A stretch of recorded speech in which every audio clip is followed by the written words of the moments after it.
Hi, Cancer. Welcome to Pandora Astrology's monthly horoscope for June of 2021.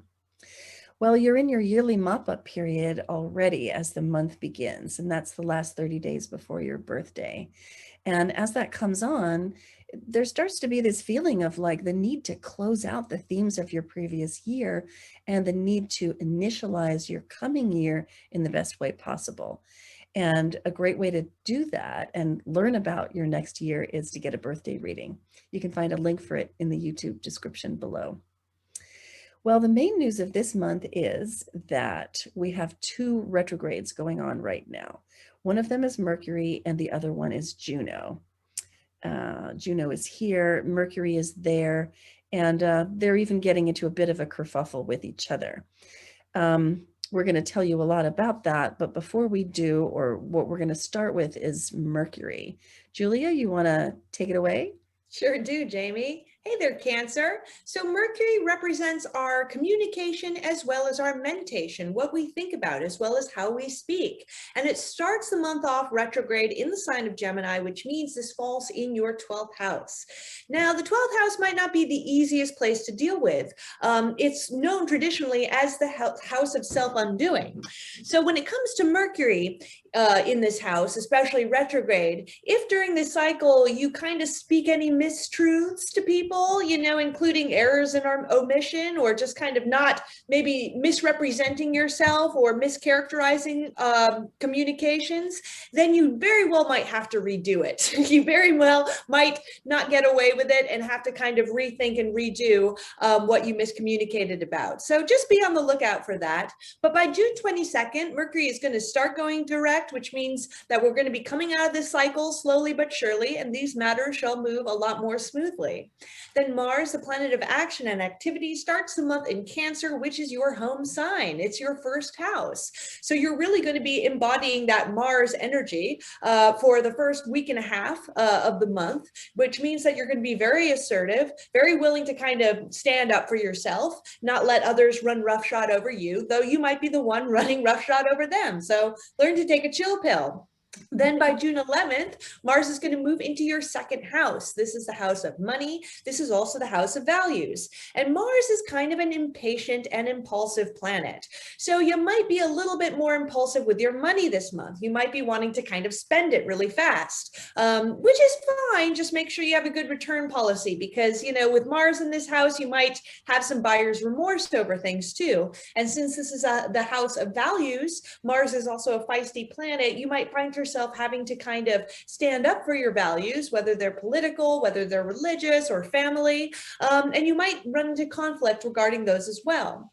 Then Venus, the planet of relationships, coming out of the 12th house by the 2nd, which is really nice. She spent the whole of last month in your 12th house, meaning that you were pretty socially withdrawn during that time. But by the 2nd of this month, she's going into your first house of appearance. So that is a really, really wonderful transit. For dating, for all the single Cancer people out there, it can also be a nice time in your relationship too, because you're going to be looking really, really good during this time. So wonderful time for making a good first impression on people, and a wonderful time for doing things to beautify your appearance as well. And on the topic of relationship, we've got this Juno retrograde, which has been retrograde already since the previous month, and is going to be retrograde until I think it's August 2nd, and that's lengthy. And Juno is the asteroid goddess of marriage and committed relationships. So this is a relationship retrospection period. And Juno being in Sagittarius, there are going to be some questions and conversations that you might want to have with your partner about, growth versus stagnation and freedom versus entrapment. This particular Juno is placed in your 6th house, and that's the house of health, work, service, personal organization. So some of the themes of those conversations that you might be having with a partner, which by the way can be a marital partner, but can also be a work partner of some kind. And I think that might really apply because the 6th house governing work suggests that relationships in the workplace are going to really be a source of deep thought this month. How do those relationships go? Do you feel like they enhance you? Do you feel like you can grow in those relationships? Do you feel like the people that you work with can also grow? And also, what about organization? Is organization happening? Are things well organized in that relationship? And that again can apply to home or work. So lots of stuff coming up around that, and most particularly coalesced in the eclipse that's happening in the beginning of the month. Right around the 10th of June, we have a solar eclipse right here in your 12th house, which Julia was talking about before as the house of self-undoing. It's a difficult spot. It's a very hidden away pocket of the chart. And having Mercury there opposed Juno suggests that it's time to have conversations with your partner about secrets, about things that have been hidden. And those might come out without your even intending them to around the eclipse. So maybe it's better to just grab that bull by the horns and be the one who, points to that hidden stuff rather than just sort of letting it leak out without really wanting it to. Awkward, right? So then, so that's Juno and also the eclipse. We're calling that eclipse communication, partnership, and received wisdom, because those are some really strong themes. And you can find out a lot more about it in the June 2021 news playlist on our YouTube channel, Pandora Astrology.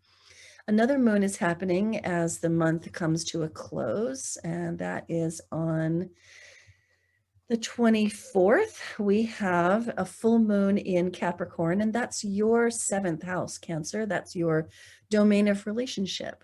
And so I think this is also going to bring up some partnership themes because it's your 7th house that this moon occupies.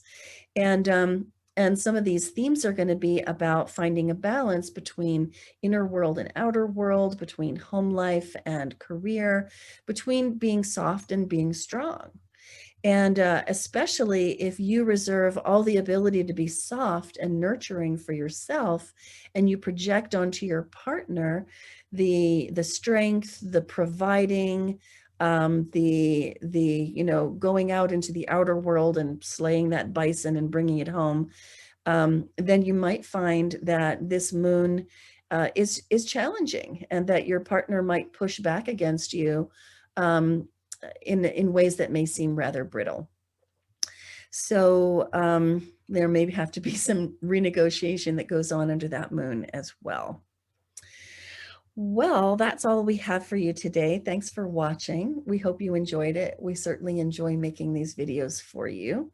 If you did, please be sure to share this video widely and point people to our horoscopes, which can be found on our YouTube channel, but also on our website, pandoraastrology.com. And that's also the place to go if you want a reading or to take a class. And until next time, we'll see you around the cosmos. Bye. Bye-bye.